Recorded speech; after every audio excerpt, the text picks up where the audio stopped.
What's the one lesson you really want to avoid teaching? The one lesson that can strike fear into the hearts of even the most seasoned professional? Sex education. With giggles from the back of the classroom and a couple of terms that could make you cringe. Sex education can feel, well, awkward. However, this is such an important topic for children to know. And as educators, we need to be open to having these conversations about sex and relationships. It can feel scary talking about sex, relationships, STIs and pregnancy to younger people. Society has told us sex is taboo and dirty. You may be scared you'll say the wrong thing. However, sex education is changing constantly, with focuses on relationships, healthy lifestyles and parenting now being taught to help our pupils become emotionally intelligent, well-rounded citizens.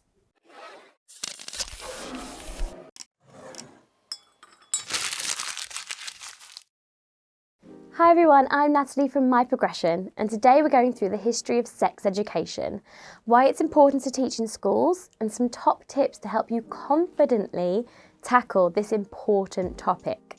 This video is brought to you in collaboration with Empower, Teacher Active's Equality, Diversity and Inclusion Committee, who uplift voices, create a culture of tolerance and drive change within Teacher Active and beyond. This is the second video we collaborated on, and we've linked the first one on diversity and inclusion in the classroom in the description below. The first mention of sex education goes back to 1889. However, this lesson only covered sex between married couples. Sex education was brought into the curriculum in 1943, and the structure is very different to what we know today. The guidance at the time said each teacher will draw upon his own wisdom and experience of life or the religious and moral resources upon which he himself has relied. So it sounds like the lessons differed from school to school and were only taught by men. It's noted that in the 50s and 60s, sex education was taught in biology lessons, focusing on the reproductive system.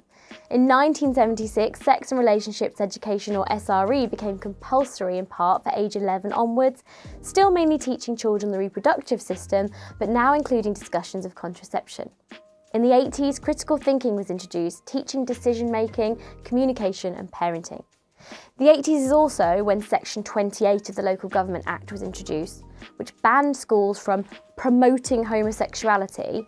This meant that gay relationships were not discussed at all, let alone safe gay sex. Section 28 was abolished in 2003, but changes to what was taught in schools didn't come into place until 2017, when sex and relationships education was changed to relationships and sex education. In September 2020, it became compulsory for all secondary schools to teach sex education, as today's children and young people are growing up in an increasingly complex world and living their lives seamlessly on and offline. And as of 2023, sex education is known as Relationships and Sex Education and Health Education, or RSHE for short. The current curriculum is being reviewed by the government, and we'll post any relevant updates in the comments. The current curriculum. The UK government has outlined what's in RSHE lessons, both for parents and teachers. We'll put the link in the description. In primary schools, the subjects put in place key building blocks for healthy relationships, focusing on family and friendships, both online and offline.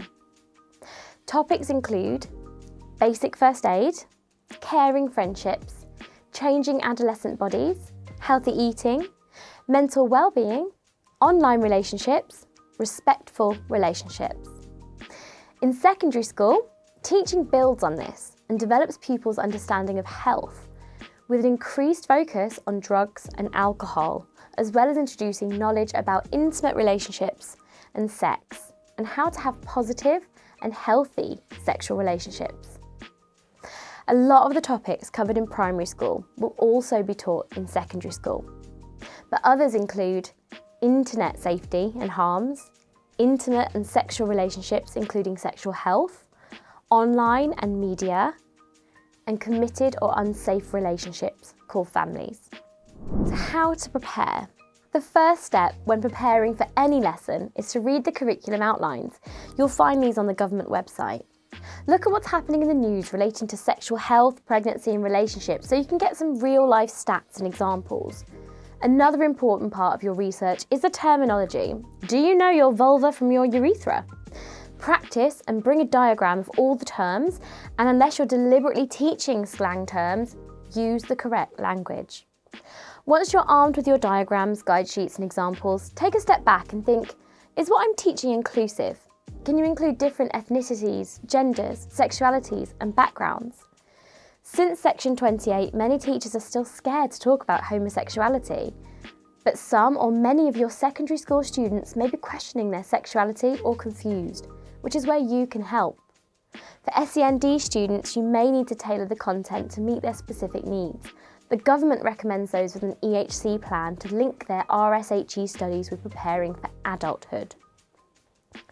When teaching RSHE to SEND pupils, you should make sure the content is sensitive, age appropriate, developmentally appropriate, and delivered with reference to the law. There is a training module available by the DFE, which we'll link in the comments below. The guidance on the curriculum has become more detailed over time, and there are resources which we'll link in the description. The question, how do you plan your lesson, is still a concern for teachers, but the answer is the same way you plan your regular lessons. Finally, know that it's okay if you don't know absolutely everything. You're not a doctor, and you won't be expected to know absolutely everything there is to know about the human body and relationships. If a pupil throws a tricky question your way, thank them and check the answer after the lesson, perhaps speaking to the school nurse if you have one. Mentality and attitude are key to teaching RSHE. You're a role model to these pupils. You set an example every time you walk into class. Teaching RSHE is no different. Stand tall and speak clearly and be a positive role model. You'll definitely get 1 or 2 giggles from the class, and the best way to deal with that? Let them know it's okay to have a laugh, but make sure you protect the learning environment. Get the giggles out and then redirect them. Yes, we are saying some funny words today, aren't we? But it's important we understand human anatomy. So now we've had a bit of a giggle, let's go back to the diagram. Parents are informed when their child will be taking part in RSHE lessons and may have some questions or apprehensions.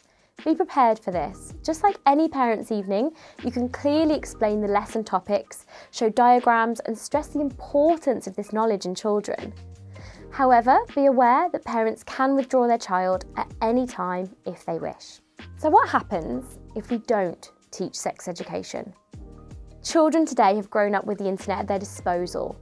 With the whole world in their pockets, who knows what they can learn or stumble across?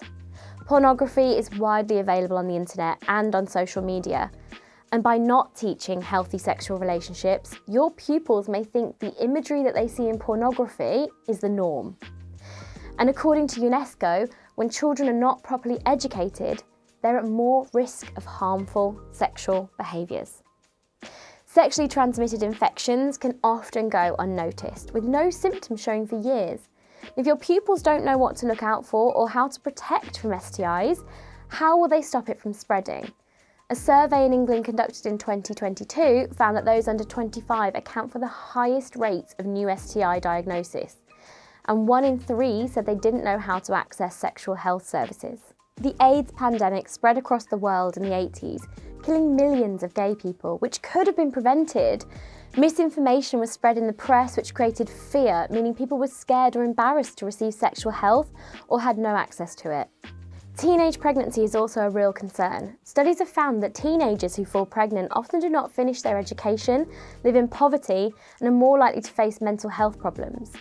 Progress has been made in England and Wales as pregnancy in under 18s has decreased by 68% between 2007 and 2021. However, education and sexual health services are still needed to stop this number creeping back up. This is why it's so important to teach your students what good sexual health looks like, no matter how uncomfortable you might feel. RSHE is always changing, as it needs to reflect the world we live in. This may be confusing at first, but keeping on top of government guidance and popular culture will help you make this transition easy. It's so important to equip pupils with this knowledge so they can go on to live healthy, happy, safe lives and have healthy relationships too. I've been Natalie from My-Progresion, and if you found this video on teaching sex education useful, then check out the rest of our channel for more on working in education. And let's keep your career in motion.